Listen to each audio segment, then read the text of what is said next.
घुटना, कंधा या कमर, चाहे जैसा हो दर्द, डॉक्टर ऑर्थो आपको देता है दर्द से पूरी आजादी, एक भरपूर जिंदगी।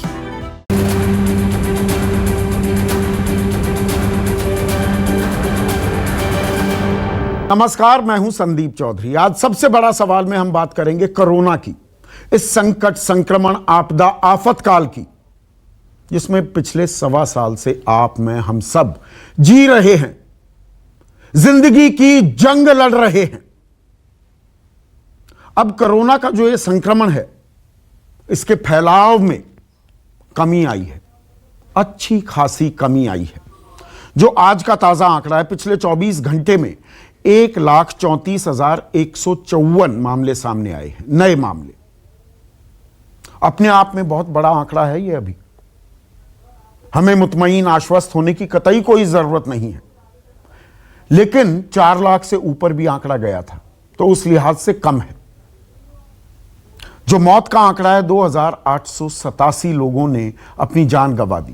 कोरोना से जंग में वो हार गए। यह भी 4,000 से ऊपर आंकड़ा पहुंच गया था। लेकिन, और यह बड़ा लेकिन है, यह संक्रमण के फैलाव में जो कमी आई है, इसकी एक बहुत बड़ी कीमत आपने, मैंने, देश ने दी है, चुकाई है।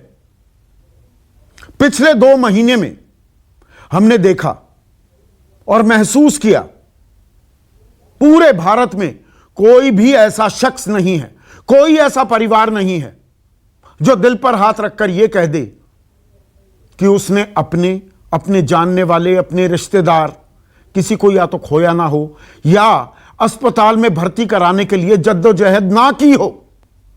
बेड की कमी, ऑक्सीजन की कमी, वेंटिलेटर की कमी, दवाइयों की कालाबाजारी, ऐसा कोई नहीं है जो गिड़गिड़ाया ना हो अपनों के लिए, अपने रिश्तेदारों के लिए, अपने दोस्तों यारों के लिए। जुगत ना भिड़ाई हो कि वो अस्पताल में भर्ती हो जाए। अब जब दबाव कम है, तो इसका मतलब यह नहीं ये कोरोना वायरस भाग गया। तीसरी लहर की आशंका से कतई इनकार नहीं किया जा सकता। पहली लहर का सबक, पहली लहर के बाद का सबक हमें नहीं भूलना चाहिए। दिसंबर, जनवरी, फरवरी में हम ताल ठोकने लगे थे, हरा दिया कोरोना को, और दूसरी लहर आ गई और ज्यादा भयावह। तो ऐसे में तीसरी लहर की जो यह आशंका है, इससे निपटने के लिए एक सुरक्षा कवच पूरे देश को चाहिए। और वो सुरक्षा कवच, वो संजीवनी क्या है? वो है वैक्सीन, वो है टीका। और टीके को लेकर तमाम दावे किए जा रहे हैं। टीके की कमी है। 16 जनवरी को टीकाकरण का अभियान शुरू हुआ और अभी तक हमने 22,10,43,693 लोगों को टीका लगाया है। पहली डोज 17,56,65,160 लोगों को लगी है और दूसरी डोज 4,53,78,533 लोगों को लगी है। लगभग अगर 100 करोड़ आबादी लगाएं, 18 करोड़, 18 साल की उम्र से ऊपर वाले, तो 4.5% लोगों को हमने अभी तक मुकम्मल टीका लगाया है, अपने अंजाम तक पहुंचा है कि दोनों डोज लग गई। अब देश बड़ा है, 135-40 करोड़ की आबादी है। यह अपने आप में सही है। यह कह देना हमने 22 करोड़ को लगा दिया, यह भी सही है। लेकिन हमें अपनी आबादी का देखना है ना। सिर्फ टीके की गिनती कराने से क्या बात बन जाएगी? टीके की कमी है। केंद्र और राज्यों में महाभारत छिड़ा हुआ है। लोग कोविन ऐप पर उम्मीद भरी, आस भरी निगाहों से घंटों लगे रहते हैं कि मेरा नंबर आ जाएगा, मेरा नंबर कब आएगा। ऐसे में सुप्रीम कोर्ट ने बहुत ही तल्ख टिप्पणी करते हुए केंद्र सरकार से कुछ जवाब मांगे हैं। बिना लार लपेट के सुप्रीम कोर्ट ने कहा कि केंद्र की जो टीका नीति है वो मनमानी है और तर्कहीन है। और ऐसा क्यों कहा सुप्रीम कोर्ट ने? सुप्रीम कोर्ट ने कहा कि आपने पहले 2 चरण में फ्रंटलाइन वॉरियर्स हों, हमारे डॉक्टर्स हों, हमारी नर्सेज हों, पैरामेडिक्स हों, और 45 साल से ऊपर वालों को आपने टीका लगाया, वो तो मुफ्त में लगा दिया। लेकिन 18 से 44 साल के लोगों के लिए टीकाकरण अभियान जब आपने 1 मई को शुरू किया, तो उसकी जिम्मेदारी आपने राज्यों पर डाल दी। और वो मुफ्त नहीं, पहले आपने मुफ्त टीका लगाया, लेकिन अब राज्यों को लगाया जा रहा है। देश की 50% आबादी अब टीके के लिए पैसे देगी। वो पैसे क्यों दे? इसके पीछे लॉजिक क्या है? क्या ये आर्बिट्ररी यानी कि मनमाना तरीका है? क्या ये इर्रेशनल है, तर्कसंगत नहीं है? साथ ही साथ सुप्रीम कोर्ट ने सवाल पूछा कि आपने तो प्रावधान किया था 35,000 करोड़ रुपए का टीकाकरण के लिए, तो अब पैसे क्यों लिए जा रहे हैं? इस 35,000 करोड़ रुपए को किस तरह से खर्च किया गया? और यह नहीं है कि सरकार अपनी जेब से दे रही है, आपसे, मुझसे, हम सबसे टैक्स लिया जाता है, उसी से ये बजट बनते हैं। तो हमारा ही पैसा हमारे भले के लिए, हमारी सेहत के लिए, हमारी सुरक्षा के लिए, हमें सुरक्षा कवच प्रदान करने के लिए इस्तेमाल क्यों नहीं किया जा रहा? और इसको मैं थोड़ा सा आसान कर देता हूं आपके लिए। 35,000 करोड़ रुपए, 100 रुपए का टीका माना जाए तो 350 करोड़ खुराक होती है। 200 रुपए लगाया जाए तो 175 करोड़ खुराक होती है। यह कितना खर्च किया गया है पैसा? कहां खर्च किया गया? इसका ब्यौरा मांगा है सुप्रीम कोर्ट ने। साथ ही साथ अब शहरों में जो लोग हैं, मैं हमेशा कहता हूं हमारा देश 2 भागों में बटा हुआ है। एक है इंडिया, जिसमें मैं भी रहता हूं। शहरों में सुविधाएं हैं, सहूलियत हैं, उनकी भी पोल खुली, लेकिन गांव देहात के मुकाबले, भारत के मुकाबले तो यहां पर बहुत ही बेहतर सुविधाएं हैं। तो गांव देहात में कितने टीके लगे हैं? इस बार गांव देहात में पहुंच गया है, पैर पसारे कोरोना ने। तो गांव देहात में, शहर में कितने टीके लगे, गांव देहात में कितने लगे, इसका ब्यौरा दीजिए। और आजकल तो यह हो रहा है कि जो गांव देहात के लोग हैं वो टीका नहीं लगवा पा रहे हैं। इसके पीछे एक बड़ी वजह यह है कि जो कस्बों में, शहरों में लोग रहते हैं, वो वहां पर उनका नंबर नहीं आ रहा कोविन ऐप पर, तो वो गांव में रजिस्ट्री करा रहे हैं, क्योंकि वो सक्षम हैं, वो डिजिटल हैं। पूरा भारत, हम डिजिटल भारत की बात करते रहे, हम डिजिटल नहीं हो पाए हैं। और सुप्रीम कोर्ट ने जो ये तल्ख टिप्पणियां की हैं, इसमें एक सर्वे हुआ था जुलाई 2017 से जून 2018 के बीच, household social consumption education, शिक्षा के बारे में पता लगाया जा रहा था। और उसमें क्या बात सामने आई? ग्रामीण इलाकों में 4% आबादी, महज 4% आबादी, जहां पर 2/3 जनसंख्या रहती है, और शहरी परिवारों में 23% आबादी के पास, 23% परिवारों के पास कंप्यूटर है। और गांव देहात में 15 से 29 साल की उम्र के 24% लोग ही कंप्यूटर चलाना जानते हैं, जबकि शहरों में 56%। और देश के तमाम जितने परिवार हैं, 24% को ही इंटरनेट एक्सेस है। यह सरकार का ही आंकड़ा है, नेशनल स्टैटिस्टिक्स ऑफिस का। तो गांव देहात के बीच में यह अंतर कितना है? ऊपर से कितनी वैक्सीन खरीदी गई है, यह नहीं बताया जाता। एग्जैक्ट आंकड़ा क्या है, कितने का ऑर्डर दिया, कब तक सप्लाई होगी? लगातार हमें यह बताया जा रहा है कि 216 करोड़ टीकों का इंतजाम हो जाएगा अगस्त से दिसंबर तक के बीच। अब सुप्रीम कोर्ट ने बाकायदा टाइमलाइन मांगी है कि ऑर्डर कितने का दिया गया है, सप्लाई कितनी होगी, और कब और किस तरह पहले, दूसरे, तीसरे चरण में बाकी आबादी को टीके लगेंगे। एक टाइमलाइन मांगी है सुप्रीम कोर्ट ने। और साथ ही साथ राज्य सरकारों से भी कहा है कि टीकाकरण पर, मुफ्त टीकाकरण पर आप अपना रुख साफ करें। अब केंद्र ने जिम्मेदारी राज्यों पर डाल दी, राज्य ग्लोबल टेंडर भी निकाल रहे हैं। ये मैंने 3 हफ्ते पहले कह दिया था, ये कुछ नहीं निकलेगा, ये कोरी नौटंकी साबित होगी। ग्लोबल टेंडर्स से कोई टीका हमें नहीं मिलने वाला है, और वो बात साबित भी हुई। फाइजर, मोडेर्ना ने पंजाब हो, दिल्ली, इन सरकारों को बोल दिया नहीं, केंद्र से आएगी अगर मांग तो हम केंद्र सरकार से बात करेंगे, राज्यों से बात नहीं करेंगे। बहुत से राज्य कह रहे हैं हम मुफ्त टीका लगाएंगे। कितनों को मुफ्त लगेगा, कितनों को नहीं लगेगा। और राज्यों में भी जो 50% टीके आएंगे, उसमें से 25% राज्य सरकारें लेंगी, 25% निजी अस्पतालों के पास जाएगा। वहां आपका नंबर आ गया जो गरीब है, क्या वो टीके को अफोर्ड कर पाएगा? 950 से 1250 रुपए टीके के दाम हैं। ये क्लियर अमीर बनाम गरीब की जो पाठ है, जो खाई है, जो डिवाइड है, उसको पाटा कैसे जाएगा? इन सवालों पर जवाब देने में हमारी राजनीतिक जमात गंभीरता नहीं दिखाती है। मैं पहले दिन से कह रहा हूं, ना ये बीजेपी का टीका है, ना ये कांग्रेस का टीका है, ना किसी और पार्टी का टीका है, ये देश का टीका है। और सभी राजनीतिक दलों को, सभी सरकारों को, केंद्र और राज्य सरकारों को इसमें समन्वय बिठाना होगा, रायता फैलाने के बजाय कि अब राज्य सरकारों की जिम्मेदारी है, कोई मुफ्त देगा, कोई नहीं देगा। आम आदमी घूमता रहेगा परेशान होते हुए।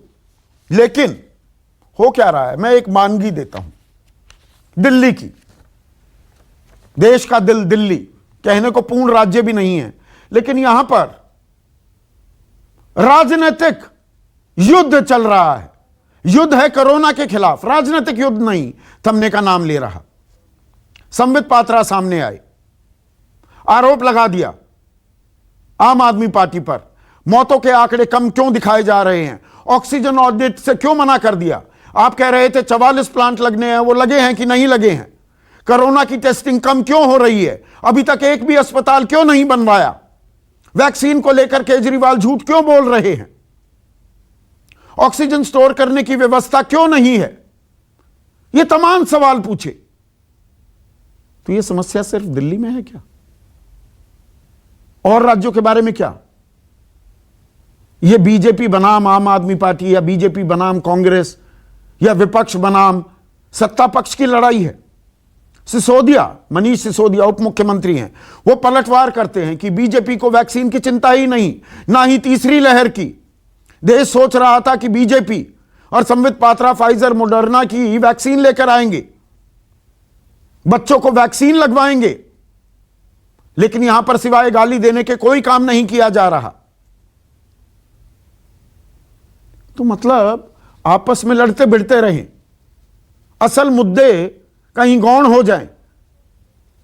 आम आदमी अपने इन दावों वादों को देखकर एक पार्टी या दूसरी पार्टी का समर्थक बना घूमता रहे, टीका लगवाना भूल जाए। क्या हम उस सूरत हाल में आ गए? राजनीतिक बयान सुनिए। को लेकर भी आपने कई झूठ फैलाए हैं। हम आज एक जो प्रश्न आपसे पूछ रहे हैं, व्हाइट पेपर में उत्तर चाहेंगे। क्या कारण है कि वैक्सीन को लेकर जो ग्लोबल टेंडरिंग थी, उत्तर प्रदेश की सरकार ने 7 मई को ग्लोबल टेंडर किया और दिल्ली की सरकार ने 28 मई को ग्लोबल टेंडर किया। उत्तर प्रदेश 7 मई और दिल्ली 28 मई। आजकल ये भारतीय जनता पार्टी का ट्रेडमार्क हो गया है कि कोई इनसे पूछे भाई वैक्सीन कब ला रहे हो, केजरीवाल बहुत खराब है। कोई इनसे पूछे भाई वैक्सीन का ऑर्डर क्यों नहीं किया, वैक्सीन विदेश में क्यों भेज दी, केजरीवाल बहुत खराब है। चलो केजरीवाल खराब है, वैक्सीन तो ले आओ। देश के लोग वैक्सीन चाह रहे हैं, केजरीवाल के नाम पे गाली सुनना नहीं चाह रहे भारतीय जनता पार्टी से। देश के लोग दरअसल वैक्सीन ही चाह रहे हैं, आपकी राजनीतिक लड़ाई नहीं चाह रहे। ऐसे में आज का सबसे बड़ा सवाल, टीके पर केंद्र की नीति मनमानी और तर्कहीन, और टीके पर राजनीतिक लड़ाई कब तक? साथ कब होंगे हम, एकजुट कब होंगे? चर्चा में मेरे साथ बीजेपी के राष्ट्रीय प्रवक्ता आरपी सिंह, कांग्रेस के राष्ट्रीय प्रवक्ता, बेहतरीन आईपीएस अधिकारी भी रह चुके हैं और पेशे से डॉक्टर भी हैं, डॉक्टर अजय कुमार। एक और डॉक्टर हैं मेरे साथ, जेडीयू अहम घटक है मोदी सरकार की, उनके प्रवक्ता, साझा सरकार चला रहे हैं ये बिहार में, डॉक्टर सुनील सिंह। आम आदमी पार्टी की तरफ से रीना गुप्ता है मेरे साथ, और आईसीएमआर के वैज्ञानिक डॉक्टर सुमित अग्रवाल मेरे साथ हैं।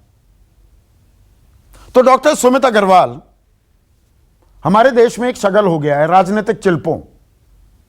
पत्रकारों को भी करवाने में मजा आता है, दर्शकों को भी देखने में मजा आता है, निकलता उसमें कुछ नहीं है, कुछ भी नहीं निकलता, एक दूसरे पर लानत मलानत होती है।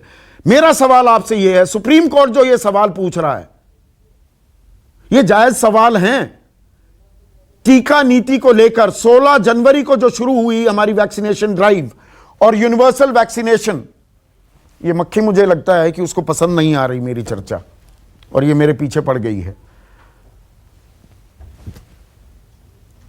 क्या हमारी टीका नीति एक तर्क संगत तरीके से चल रही है, हर आदमी को टीका लगे, उसकी ओर हम बढ़ते दिख रहे हैं, या यहां पर असमंजस की स्थिति बनी हुई है?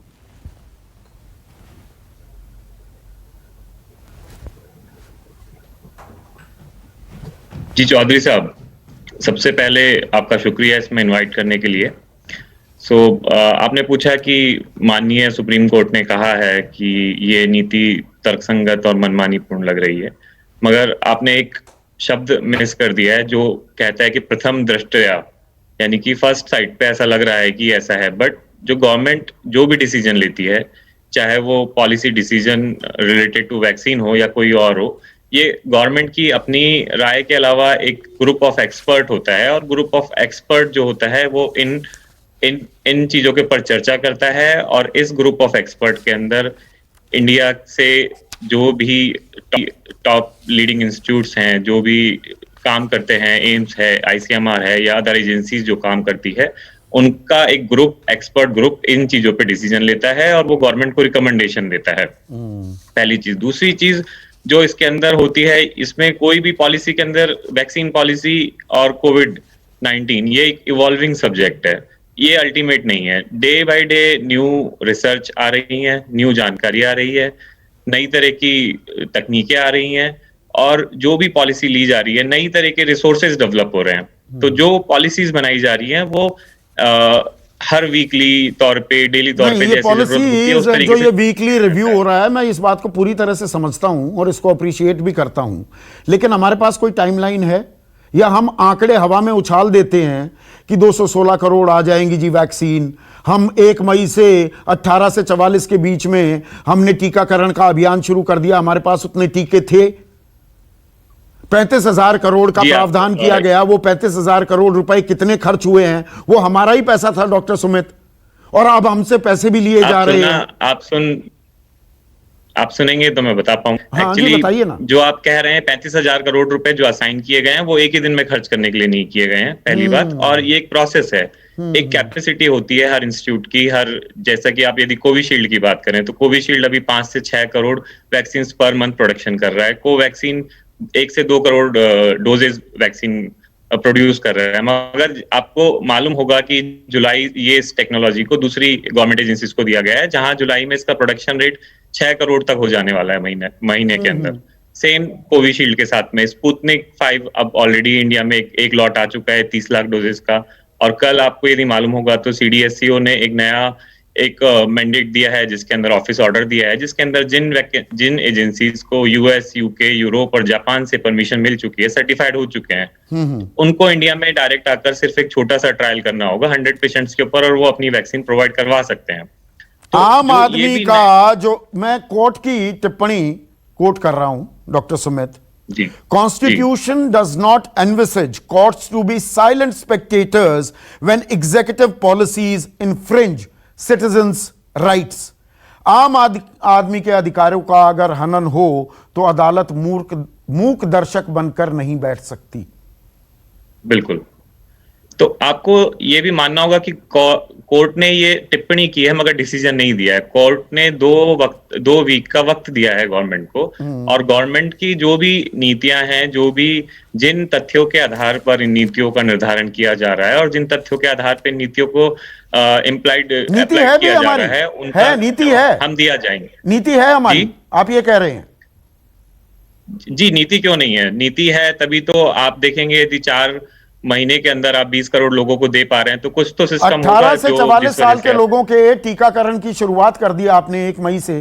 कितने लोगों को लगा है? कितने राज्यों ने बंद कर दिया कि टीके ही नहीं है? तो वो नीति थी कि घोषणा थी एक?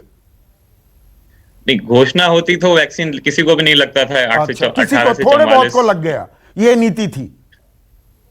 नहीं, थोड़े बहुत को नहीं। देखो, ऑपरेशनल इश्यूज, जब आप एक नई चीज को डील करते हैं तो बहुत सारे ऑपरेशनल इश्यूज होते हैं, लिमिटेशंस होती हैं, आपको वो चीजें समझनी होंगी। अच्छा, आप देश समझता रहे, नीति समझता रहे, यही सूरत हाल है सरदार आरपी सिंह? नहीं, आपने 1 सेकंड, अब सरदार आरपी सिंह जी उनका जवाब दे देता हूं। संदीप, आप एक टेक्निकल एक्सपर्ट बारे वो एक बात अपनी पूरी करने मैं जरूर करूंगा। आप बोलिए ना, मैं आपसे सवाल पूछ रहा हूँ। उनकी बात रहेगी, बात पूरी करने में आप अपनी बात, मैंने आपसे सवाल पूछा, अब आप जवाब दीजिए। यही नीति है, नीति है हमारी। संदीप भाई नमस्कार, मैं कृपा कर आपने टेक्निकल एक्सपर्ट बुलाकर टेक्निकल, आप पॉलिटिकल डिबेट करिए, पर टेक्निकल मैं कर रहा हूं ना। आप मुझे मत बताइए डिबेट कैसे करनी है, मैं आपसे सवाल पूछ रहा हूँ। नीति है क्या हमारी? आपके आसपास मक्खियां बहुत भिनभिना रही है, इसलिए आपको गुस्सा ज्यादा आ रहा है। ना, मुझे कोई गुस्सा नहीं आता। अभी आप बहुत शांत प्रवृत्ति का आदमी हूं। इसकी शायद गुस्सा ज्यादा आ रहा है। नहीं, सुप्रीम कोर्ट को गुस्सा आ रहा है। गुस्सा मुझे नहीं आ रहा है, गुस्सा सुप्रीम कोर्ट को आ रहा है। बहुत ही भारी भरकम शब्दों का इस्तेमाल किया है, मनमानी और तर्कहीन। अरे मैंने ये कहा कि अब मुझे उत्तर दे दूं आप? हाँ दीजिए ना, मैं तो कह रहा हूं, मैं तो इंतजार कर रहा हूं। धन्यवाद। सुप्रीम कोर्ट ने अपनी टिप्पणी करी है और 15 जून तक सरकार से जवाब मांगा कि आप जवाब दीजिए कि आपकी नीति का। इसको तो ये नहीं कि सरकार की नीति नहीं है। अच्छा, इसको तो ये नहीं कि सरकार की नीति नहीं है, और नीति ना होती तो। हाँ, जो नीति है वो तर्कहीन और मनमानी वाली लगती है। तो मैं क्या कि मैं समझ पा रहा हूँ, आज आपको बच्चों खूब तंग कर रही हैं आपके स्टूडियो में, तो बार बार आप कहते हैं, तभी आप बात भी नहीं पूरी करने दे रहे आज किसी को। बताइए। आप पूरी, मैं असल में मैंने सुनी, आपने एक बात 4 बार बोली आज। आप हमको कहते हैं कि एक बार, आज आपने यही बात 4 बार बोली, हमने 4 बार सुनी और हमें जवाब देने का मौका नहीं मिला एक बार भी। बोलिए। कोर्ट ने टिप्पणी करी है, कोर्ट की टिप्पणी का उत्तर सरकार दे देगी, आप क्यों चिंता कर रहे हैं? और उसके बाद कोर्ट का फिर फैसला आएगा हमारे विरोध में, तो आप जरूर हमारी बैठकर क्लास कीजिएगा ना। बिल्कुल आपका अधिकार है हमसे प्रश्न पूछने को उस समय। तो अभी कोर्ट ने टिप्पणी करी, पूछ ली सरकार से कि नीति है नहीं है, सरकार उसका जवाब देगी, बिल्कुल देगी जवाब की क्या नीति है। कोर्ट ने अल्टीमेट फैसला नहीं दे दिया अभी। और नहीं, मैं फैसले की बात ही नहीं कर रहा, फैसले का इंतजार करेंगे। जो कोर्ट की टिप्पणी है जायज लगती है आपको? सवालों के घेरे में सरकार आ रही है ना, आप राष्ट्रीय प्रवक्ता हैं, तो आपसे ये सवाल पूछ रहा हूं, या फैसले का इंतजार करें? जी धन्यवाद। हाँ, सरकार सवालों के घेरे में तो वो भी आ रहे हैं जो कह रहे थे कि आपने वैक्सीन लगानी नहीं चाहिए, कोवैक्सीन गड़बड़ है, और बाद में आपने बाहर विदेश में क्यों भेजी कोवैक्सीन, और कल उनका एक बयान आ गया कि आपने बाहर के देशों को कोवैक्सीन भेजनी बंद कर दी। ये देश के लिए घातक और खतरनाक है। अच्छा, तो विपक्ष ने देश को सरकार चलाने के लिए चुना था कि बीजेपी को चुना था? अगली बार आप चुनाव लड़ लीजिएगा। मैं क्यों लड़ूं? आप लड़ लिए, आपने लड़के देख भी लिया, मुझे कोई जरूरत नहीं है। तो लड़का जीता नहीं, ऐसी बात नहीं, लड़का जीता और हारा दोनों, ऐसी बात नहीं है। और मेरे क्षेत्र में जाएंगे तो आपको पता लगेगा कि मैं इस घड़ी में भी लोगों का साथ और काम कर रहा हूँ। नहीं, सवाल का जवाब नहीं है आरपी सिंह, सवाल पूछ रहा हूं मैं, मुझे चुनाव लड़ने की सलाह देने लगे। आप जवाब दे नहीं दे, आप बार बार टोकेंगे, मैं चुप रहूंगा, आप अगले प्रवक्ता के पास चले जाइए। मैं आपको बोलिए। मैंने कहा ये कोर्ट की टिप्पणी है, अगर सरकार की नीति नहीं होती और नीयत ना होती तो 22 करोड़ लोगों को 22 करोड़ वैक्सीनेशन गए ना, जिसको आप खुद कह रहे हैं लगभग 17 करोड़ 50 लाख के लगभग पहले डोज लगा, कोई 4.5 करोड़ के लगभग सेकंड डोज भी लगा है, और बाकी भी वैक्सीन इन प्रोसेस है। आज भी देशों के पास, राज्यों के पास वैक्सीन है, ऐसा नहीं है। बिहार के यहाँ पे सुनील कुमार जी बैठे, डॉक्टर सुनील सिंह बैठे हैं, उनके यहाँ तो वैक्सीन की दिक्कत नहीं हो रही, उनके सब वैक्सीन का प्रोसेस ठीक चल रहा है, ठीक ढंग से संभाल कर चला रहे हैं वो। यूपी में दिक्कत नहीं हो रही, हमने क्या कि जहां पर विपक्ष की सरकार उनको कुछ न कुछ मामला अच्छा, उठाना यूपी है। में सबको लग रही है, 18 साल से ऊपर वालों को सबको जो लगवाना चाहे लग रही है। मैंने कब का लग रही है, मैंने कब का लग रही है। प्रोसेस है, कोई ये नहीं है कि कोई मिठाई की दुकान पे, हलवाई की दुकान पे या किसी दुकान पे जाकर भाई अच्छा सामान दे दो। ये प्रोसेस है, उसको बनाने में समय लगता है, उसका पूरा एक प्रोसेस है। हाँ, तैयारी नहीं की ना, उसकी तैयारी नहीं की थी। अच्छा, विपक्ष ने हल्ला काट दिया इसलिए तैयारी करना भूल गए। अब एक मिनट सुनिए जरा, सुनिए, आपने बोला ना, मुझे बोल दीजिए, अब आपकी सुनिए। मई के महीने में लगभग 10.5 करोड़ वैक्सीन गई है, प्रोसेस में नीचे लोगों तक गई है। उसमें आज भी 1 करोड़ वैक्सीन पाइपलाइन में थी, मई के महीने की बची रही, लोगों ने लगाई नहीं, मतलब सरकारों ने लगाई नहीं। लगभग 11 करोड़ से ऊपर वैक्सीन जून के महीने में जाएंगी, लगभग 15 करोड़ वैक्सीन जुलाई के महीने में जाएंगी, लगभग ऐसे ही अगस्त के महीने में लगभग 35 करोड़, 30 करोड़, सितंबर के महीने में 50 करोड़ और अक्टूबर के महीने में भी 50 करोड़, उसके बाद 60 करोड़, उसके बाद से 60 करोड़ का लगातार सिलसिला है। अच्छा, और सरकार, एक मिनट सुनिए, हम कोर्ट में ही दे देंगे, आपकी कोर्ट में जवाब दे देंगे। और जुलाई के महीने तक आते आते 1 करोड़ वैक्सीन लगभग रोज देंगे, ऐसी भी चिंता हो रही है।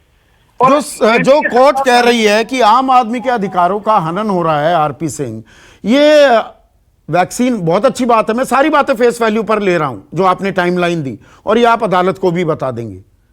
तो ये आम आदमी को पैसे क्यों देने पड़ रहे हैं? राज्य सरकारों पर डाल दिया, 900, 950 से 1200 रुपए के टीके लगेंगे, आधे लोगों को मुफ्त में लगेंगे, फ्रंटलाइन वर्कर्स को मुफ्त में लग गया, 45 से ऊपर वालों को मुफ्त में लग गया, बाकी अपनी जेब से पैसा दे दो। और 35,000 करोड़ का प्रावधान भी किया था आपने बजट में, उसका कितना इस्तेमाल हुआ है? हो रहा है उसका इस्तेमाल? हाँ, बिल्कुल इस्तेमाल हो रहा है। और ये कोई जो अभी एक्सपर्ट बता रहे थे कि एक दिन में भी इस्तेमाल हो जाना, कि आज आप जैसे जैसे जरूरत पड़ेगी वैसे वैसे इस्तेमाल होगा, और 35,000 करोड़ से ज्यादा इस्तेमाल होगा, ये बात ध्यान रखिएगा। कोई ये अगर मैं दिसंबर तक का आंकड़ा लगाऊं, 216 करोड़ वैक्सीन का है दिसंबर तक का, और उसके बाद भी वैक्सीन चाहिए, ये नहीं कि वहां खत्म हो जाएगा वैक्सीन का, उसके बाद आपको बूस्टर डोज भी चाहिए, उसके बाद बूस्टर डोज भी चाहिए, वही खत्म नहीं हो जाएगा वैक्सीन का मामला। तो ये लगातार निरंतर चल रहा है वैक्सीन। और अभी भी जो राज्यों को वैक्सीन जा रही है वो 50% वही है जो केंद्र सरकार दे रही है। अभी तक राज्यों ने अपनी वैक्सीन नहीं खरीदी, वो केंद्र सरकार की वैक्सीन ही जा रही है जो दे रही है। तो ये ऑर्डर तो अभी दिए जा रहे हैं ना। अरे कुछ सुनिए संदीप जी, हाँ, आपने पूछा क्या इन लोगों ने कितना हल्ला किया था आपके शो में आकर? नहीं, डिसेंट्रलाइजेशन करो, विकेंद्रीकरण करो। आप वैक्सीन को राज्य की सरकार को क्यों नहीं खरीदने दे रहे? हम खरीदेंगे, खुद वैक्सीन खरीदेंगे, हमें अधिकार है।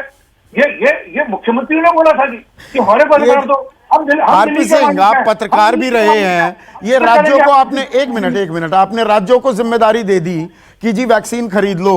आपके सहयोगी संबित पात्रा पूछ रहे थे, 7 मई को ग्लोबल टेंडर फ्लोट कर दिए यूपी सरकार ने, 28 मई को किए। देखिए दिल्ली ने, कितनी गैर जिम्मेदाराना सरकार है। मुझे ये बताइए, ग्लोबल टेंडर में एक भी टीका आया है? एक भी आया? ये मैं 3 हफ्ते से कह रहा हूं, ये नौटंकी है। कोई नहीं देगा किसी राज्य सरकार को टीका। एक मिनट, आपने हाँ अच्छी बात कर दी, आपने वो कह दिया, बीच में आपने पीछे प्रश्न उठा, मुझे उस पर जोड़ देना था। आपने कहा था कि वो जो फाइजर और आपने मोडर्ना का नाम लिया, सर उन्होंने कहा था कि हमको इंडेमनिटी मत भरने दो, और उनका टीका जब तक प्रूव नहीं हुआ था दुनिया भर में। अच्छा, जो टीके हमारे यहाँ, हमारे टीके वाले कहो कि हमने इंडेमनिटी, कोवैक्सीन प्रूव हो गया था जनवरी में, जब उसको इमरजेंसी यूज अप्रूवल दिया गया, वो अप्रूव हो गया था। अभी तक EUL लिस्ट में, इमरजेंसी यूज लिस्ट में नहीं है। कोवैक्सीन जिसने लगाया विदेश जाएगा अगर कोई बच्चा, तो उसको वहां पर क्वारंटीन होना पड़ेगा। मालूम है ना आपको? ये तो आपको मालूम होगा। आपने बड़ा स्मार्टली गोल पोस्ट सेट करिए। मैं जो बात कर रहा हूँ गोल पोस्ट आप करते रहिए, गोल पोस्ट सेट आपका अधिकार है, परंतु जो मैं बात कर रहा हूँ सुनिए। तो अगर हम इंडेमनिटी ना भरवाते, जहाँ उसकी चिंता ना करते कि इंजेक्शन सेफ है, वैक्सीनेशन सेफ है, यहाँ कुछ घटना हो जाती, तब भी आप कहते तब आपने पूछा क्यों नहीं, तब आपने चिंता क्यों नहीं करी? नहीं, मैं तो सवाल पूछूंगा। नवंबर, दिसंबर, जनवरी, फरवरी के पहले पखवाड़े तक फाइजर से बातचीत चल रही थी, उस वक्त उनको करार क्यों नहीं किया? आज करेंगे तो वक्त लगेगा ना। धन्यवाद। अब आप रुके रहिए, गोल पर से मत करिएगा। हाँ, हमने कहा था उनको इंडेमनिटी भरिए। अगर भारत में आकर वैक्सीनेशन लगाएंगे और किसी के साथ कोई घटना होगी, उसकी चिंता कौन करेगा? आप जिम्मेवारी लेते क्या? आप कोई और वैक्सीन आने वाली कई सारी, उनकी जिम्मेवारी आप दे दीजिएगा। और उसके बदले मुझे फांसी लगनी है वो आप लगवाइएगा, फिर मैं आपकी जगह से तो आज वैलिडेशन का प्रोसेस मना कर दिया ना, आज कह दिया ले आइए, वही काम पहले कर देते। सरकार चलाने का काम है और सरकार सीरियसली चलाई जाती है, तो प्रश्न उठाकर ये प्रश्नों को बता कर नहीं, इसलिए उत्तर दे रहा हूँ कि उस समय अगर कर देते तो दिक्कत होती है। अब क्योंकि वो इंजेक्शन वैक्सीनेशन दुनिया भर में लग गया, प्रूवन हो गया, ठीक हो गया, अब उसको दे दी जा रही छूट। ठीक है, पर एक मिनट, अब डॉक्टर अजय, ये जो आरपी सिंह कह रहे हैं, राज्य सरकारें समन्वय, विपक्ष समन्वय करने के बजाय टीका टिप्पणी मीन में एक निकालने में आप ज्यादा मशगूल हैं। आपने अपनी तैयारियां क्या की? पहले टीका को लेकर भ्रम फैलाया, सरकार पर सवाल करते रहो, ऐसे लड़ाई जीत जाएंगे क्या? देखिए संदीप जी, पहली बात है कि आरपी सिंह साहब बोल रहे थे कि फाइजर का जो टीका का जो है पूरी तरह से उसका जो अनुसंधान नहीं किया गया था, इसलिए वो अप्रूवल नहीं दिया। वही बात विपक्ष भी बता रही थी। हम सब लोग, विपक्ष के जितने भी सरकार हैं, वो हम सब लोग कह रहे थे कि कोवैक्सीन के जब तक आपके पास डेटा नहीं है तो आप क्यों इस देश के ना, जब डेटा आ गया, अभी भी फेज 3 डेटा ऑफिशियली डीसीजीआई में ड्रग कंट्रोलर जनरल को दिया कि नहीं, वो उस पर मैं टिप्पणी नहीं करूंगा, लेकिन इतने पेशेंट्स को लग गए कि हम मानते हैं कि ये वैक्सीन सुरक्षित है।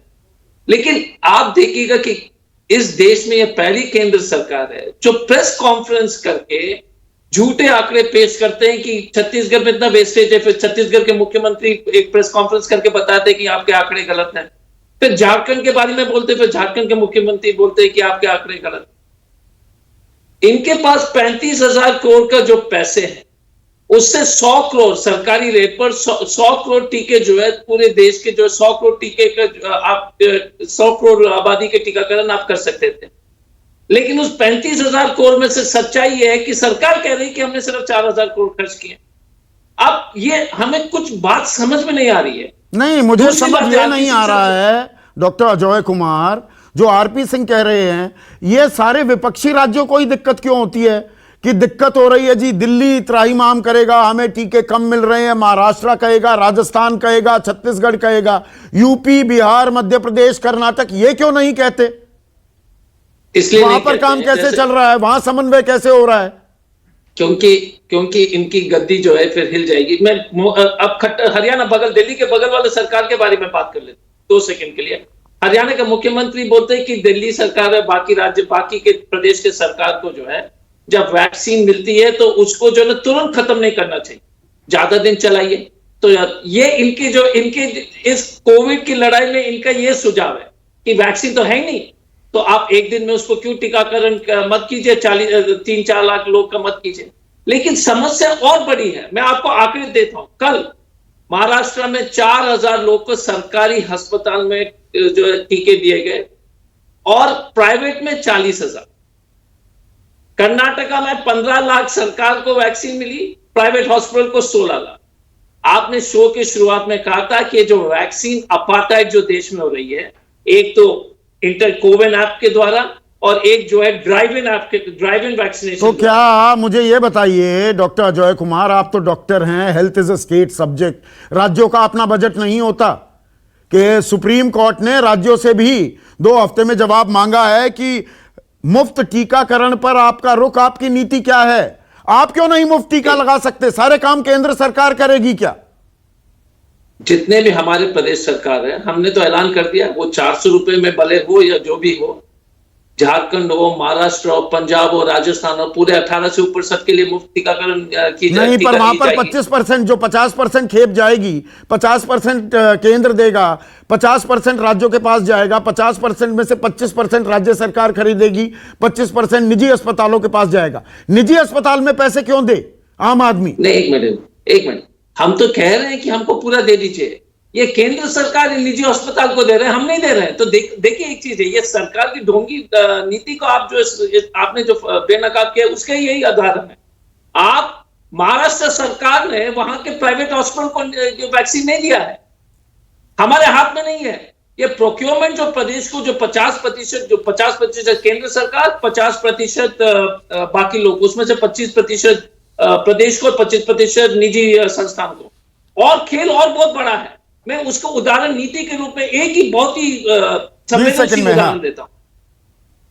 इस देश प्रधानमंत्री जी ने कहा था कि हम वेंटिलेटर सबको की व्यवस्था कर लेंगे पीएम केयर फंड से 2,500 करोड़, और इसलिए वैक्सीन नीति से मैं जोड़ना चाहूंगा।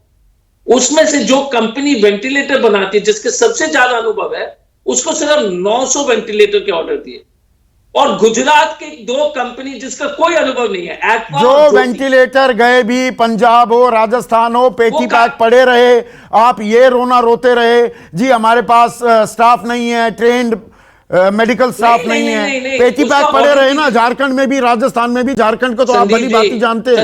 संदीप जी, मैं आपको, और आज तो काफी अखबार में ये जो खबर छप चुकी है, मैं आपको स्क्रोल और बाकी अखबार के बारे में बता रहा हूं। इसकी ऑडिट की गई थी। औरंगाबाद के मेडिकल कॉलेज हॉस्पिटल में 150 में से 135 काम नहीं करे। हमारा कहना है कितने दिनों से पड़े रहे, आपने रेड फ्लैग पहले क्यों नहीं रेज किया? नहीं, वो काम नहीं करते हैं। अगर आप उठाकर काम नहीं, क्योंकि वो ऑक्सीजन गिर जाता है। और आप ठीक है, अभी पर वेंटिलेटर की बात नहीं कर रहे हैं डॉक्टर जॉय। एक सेकंड प्लीज, अभी मुद्दे पर रहते हैं, अभी टीकाकरण की बात। 1 मिनट आरपी सिंह। अब डॉक्टर सुनील सिंह स्क्रीन पर। डॉक्टर सुनील सिंह, आरपी सिंह ने कहा कि देखिए बिहार में तो लग रहे हैं टीके, बिहार में लग रहे हैं टीके 18 से 44 साल की उम्र के बीच में जो लोग हैं। संदीप जी, बीच में 2-3 दिन के ऑपरेशनल इश्यूज हुई थी। आज से पूरी तरह से 18 वर्ष से ऊपर वालों को टीका लग रहा है, और 45 वर्ष से ऊपर वालों को शुरू से टीका सुचारू रूप से गांव देहात में कितने टीके लग रहे हैं? सुनिए ना, लगाया जा रहा था। और आज 121 टीका एक्सप्रेस मोबाइल इम्यूनाइजेशन वैन जा करके वो दे रही है टीका। और मैं बता दूं संदीप जी, टीके का राज्य सरकार ने निःशुल्क देने का फैसला लिया, और टीके का 18 वर्ष से टीकाकरण में हम पूरे देश में अव्वल थे। 2-3 दिन के ऑपरेशनल इश्यूज आए, हो सकता है लॉकडाउन में ट्रांसपोर्टेशन रहा हो, कोरोना की मार हम झेल रहे हैं, उससे हम उबर रहे हैं। सुप्रीम कोर्ट पूछ रहा है डॉक्टर सुनील सिंह कि शहरी और ग्रामीण इलाकों में कितने कितने टीके लगे। ग्रामीण इलाकों का आंकड़ा है आपके पास कि ग्रामीण इलाकों में टीके कितने लगाए? आपके मन का कौतूहल हम शांत कर दें। वो टीका एक्सप्रेस जो है वो शहरी जगह में भी है, ग्रामीण जगह में भी है। कितने टीके लगे हैं इसका आंकड़ा है बिहार सरकार के पास? देखिए, आंकड़ों की बाजीगरी आप अजय बाबू से ना बाजीगरी तो सरकार करती है। मैं बाजीगरी नहीं करता, मैं सीधा पूछ रहा हूँ। सुप्रीम कोर्ट यही बात पूछ रहा है, कितने टीके लगे ग्रामीण इलाकों में, उसका आंकड़ा है। बाजीगरी आप कर रहे हैं डॉक्टर सुनील सिंह, आंकड़ा बताइए, आंकड़ा है तो। संदीप जी आप बोलने दीजिए ना। हाँ, संदीप जी, सुप्रीम कोर्ट ने जो मांगा है वो सरकार देगी, उसमें हमारे आपको क्या करना है? सुप्रीम कोर्ट ने डाटा मांगा, सरकार डाटा देगी, सुप्रीम कोर्ट का अधिकार है, वहां हम नहीं जाए। और नहीं देता है क्या? मेरी दिलचस्पी सिर्फ इस बात में, देता है ना आपके पास? बिहार में, गांव देहात में कितने टीके लग रहे हैं? बिहार में ग्रामीण क्षेत्र हो चाहे शहरी क्षेत्र हो, टीकाकरण का जो हम सुचारू रूप से कर रहे हैं और करते रहेंगे, कि बिहार देश में ही नहीं पूरे विश्व में एक नजीर साबित होगा। और आपसे एक आग्रह है, आप एक बात जाने, टीकाकरण ही एक सुरक्षा कवच है तृतीय लहर से बचने का। और टीकाकरण के पक्ष विपक्ष के राजनीति में लाभुकों की संख्या कम नहीं, मेरी दिलचस्पी डॉक्टर सुनील सिंह, देखिए देश में गरीब गुरबे भी हैं, और असल भारत वो गांव देहात में रहता है। इसलिए मैंने अपने शुरुआती कमेंट्स में नेशनल स्टैटिस्टिक्स ऑफिस की वो रिपोर्ट जो जुलाई 2017 से जून 2018 के बीच में सर्वे जो किया गया, 4% ग्रामीण परिवार और 23% शहरी परिवारों के पास ही कंप्यूटर है। गांव में 4%। तो वो कोविन ऐप पर वो कितना अपने आप को रजिस्टर करा पा रहे हैं? अब फर्ज कीजिए कि मुजफ्फरपुर है या पूर्णिया है या अररिया है, वहां पर या कस्बे हैं, वहां पर आप अपने आप को कोविन पर रजिस्टर नहीं करा पा रहे। गांव में आपको जगह मिल गई, शहर के लोग भी गांव में जाकर टीका लगवा रहे हैं। ऐसा हो रहा है ना? गलत तो नहीं कह रहा मैं? संदीप जी, आपकी जो शंका है वो जायज है कि जो डिजिटली स्ट्रॉन्ग गांव के लोग नहीं है वो क्या करेंगे। मैं बता दूं, मैं जदयू चिकित्सा प्रकोष्ठ का प्रदेश अध्यक्ष हूं। हमारे कार्यकर्ता हर जगह वैक्सीनेशन के लिए जिनके पास कंप्यूटर या मोबाइल फोन नहीं है उनको रजिस्ट्रेशन करा के फैसिलिटेट कर रहे हैं वैक्सीनेशन का, और वैक्सीनेशन हेजिटेंसी न हो इसके लिए जागरूक कर रहे हैं। और मैं आपसे भी आग्रह करूंगा, पक्ष विपक्ष सबसे आग्रह करूंगा कि सब मिल करके जागरूकता में साथ करें। कि जो कोई के पास जागरूकता तो हो रही है, जो टीका लगवाना चाह रहे हैं टीका नहीं लग पा रहा है। रीना गुप्ता, हकीकत क्या ये है? संदीप जी, आपको याद होगा कि आज से 7 साल पहले भारतीय जनता पार्टी ने हमें एक 15 लाख का ख्वाब दिखाया था और आज की तारीख है कि हम उस 15 लाख का इंतजार कर रहे हैं।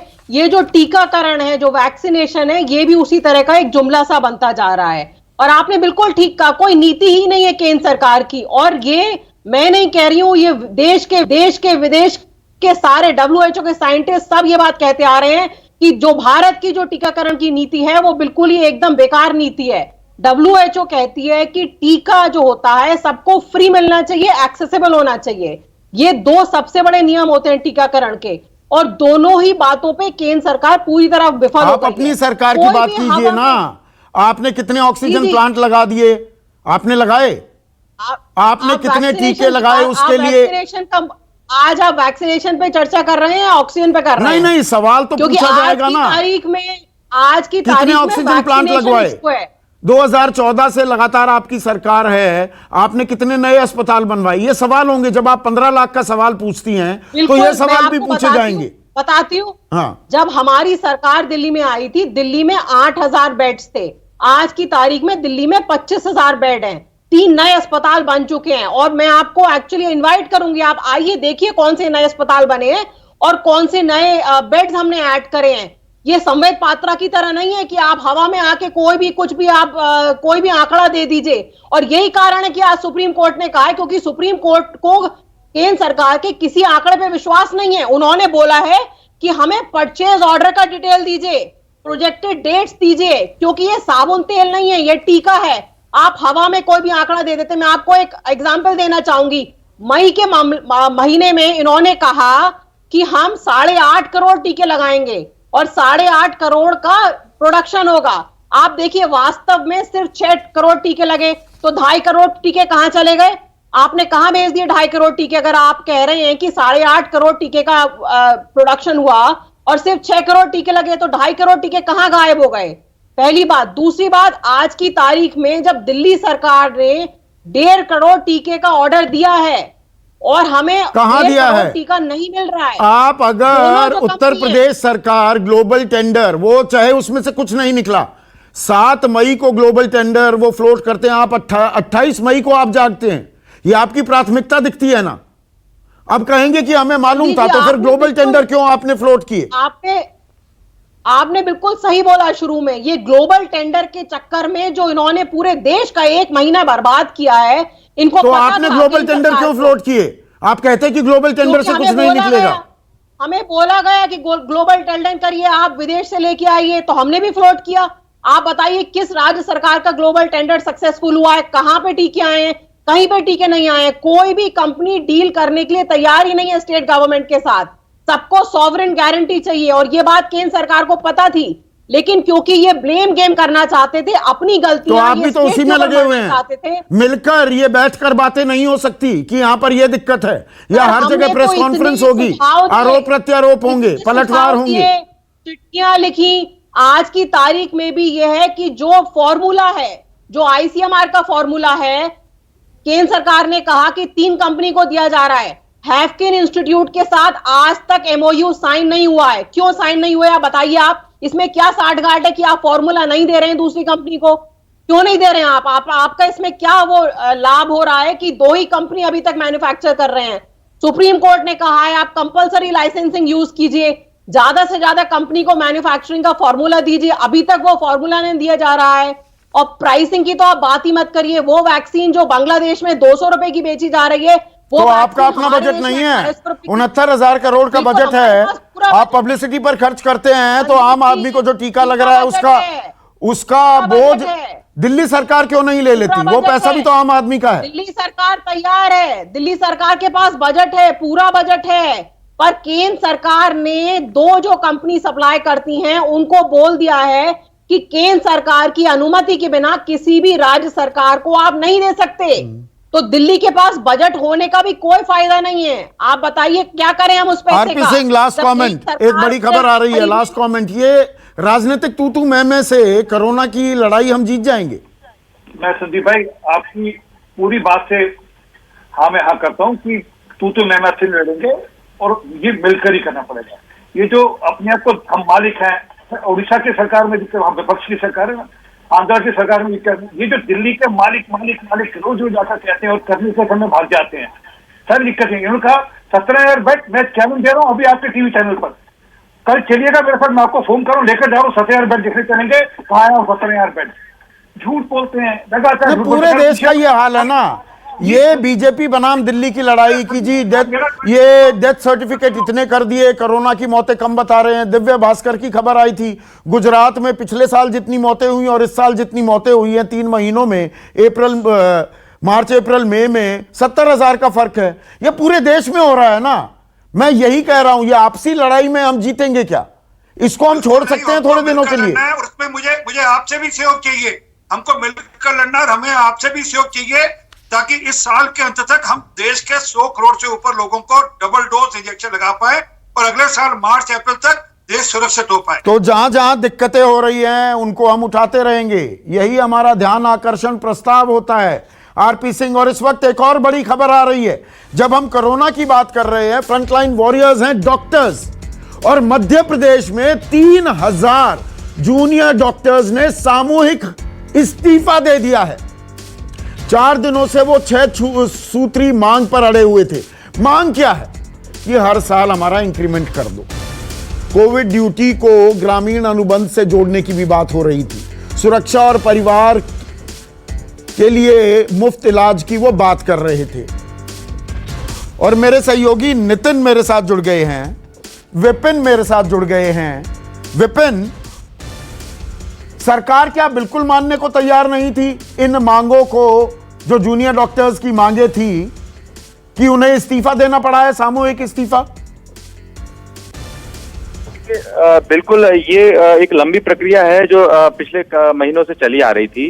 बस इस बात का इंतजार कर रहे थे जूनियर डॉक्टर, क्योंकि पिछले महीने भी इन्होंने कुछ अपनी मांगों को रखा था। मांगे वही है कि स्टाइपेंड जो उनका बढ़ाया जाए, और उनकी मानदेन के साथ साथ कुछ और मांगे, 6 मांगे रखी थी। लेकिन चूंकि जब ये मांगे पूरी नहीं हुई तो ये 4 दिन से अपनी हड़ताल। नहीं, सरकार मांग पूरी करने में असमर्थता क्यों जता रही थी? गैर वाजिब मांगे थी क्या? नहीं, मांगे इनकी जो है वो लंबे समय से यही मांग रखते आ रहे हैं। सरकार के सामने अपना पक्ष रखा है कि उनकी मांगे पूरी की जाए, जो उनका मानदेय वो बढ़ाया जाए। लेकिन सरकार इससे पहले आश्वासन तो दे देती थी, क्योंकि आज भी हमने जब बात की है तो जूनियर डॉक्टर एसोसिएशन के अध्यक्ष, उनका ये कहना है कि सरकार हर बार आश्वासन देती है कि उनकी मांगे पूरी कर ली जाएंगी, और कोई बहुत बड़ी मांगे नहीं है, वो सामान्य सी मांगे हैं कि जो 6% की बढ़ोतरी मांगते हैं कि मानदेय में हर साल 6% की महंगाई के दौर को देखते हुए बढ़ाया जाए।